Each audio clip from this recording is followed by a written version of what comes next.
Emin bana 15 gün geçeyim de. Emin bu. Cahit havalı 15 gün. Benim boşluğunda sakat peçattım. Peçattım yukarı var ya.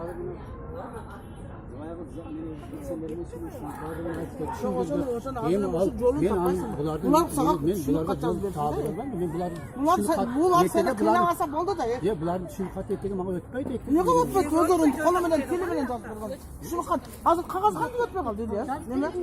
Ötmek yazdım ben. Ya üstsizlik olmaktan yiyin. Kamera ötmek Olsa da ötmek var mı? Şunca yerdim kalksadım.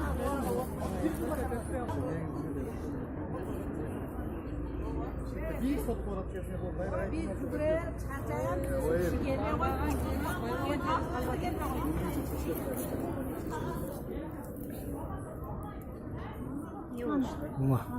Şuncha elli ko'chaga quvib soldim men.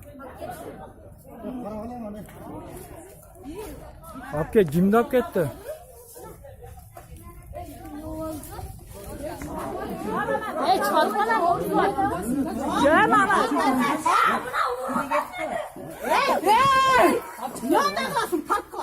Ulan uruvyapti, militsiya xizmatkorlari uruvyapti.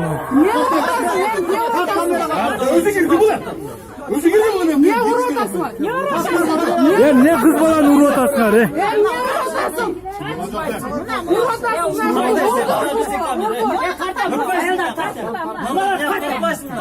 Ana uruvyapti. Lan nanti urup kız ballardı. Ben işlerim işlerinde olacak.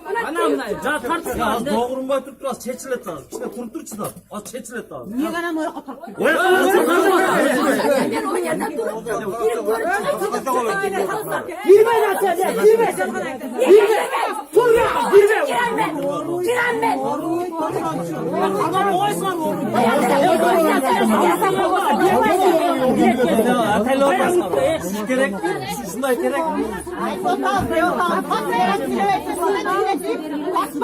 Özler zavuşun yaptası var Atayla bulursun. Ya bunun orta paylan ortası var. Sorlara delet biz beybecili hatta Şunu paylan ortası var. faydalanmayız bunu bile ben faydalanmayız. Ana ne oruçta çıkartmasın. Hazır süreç tutalım. Aytanı da yok. Çeçili otat koyuyor. Çeçile de süresine koyayım. Hazır tutun. Nereye öptü mü yakın sen daha? Özü de kıkırına var. Gönüle şu katarına işi bulur. Şuncha elli qo'lab turibdi. Urup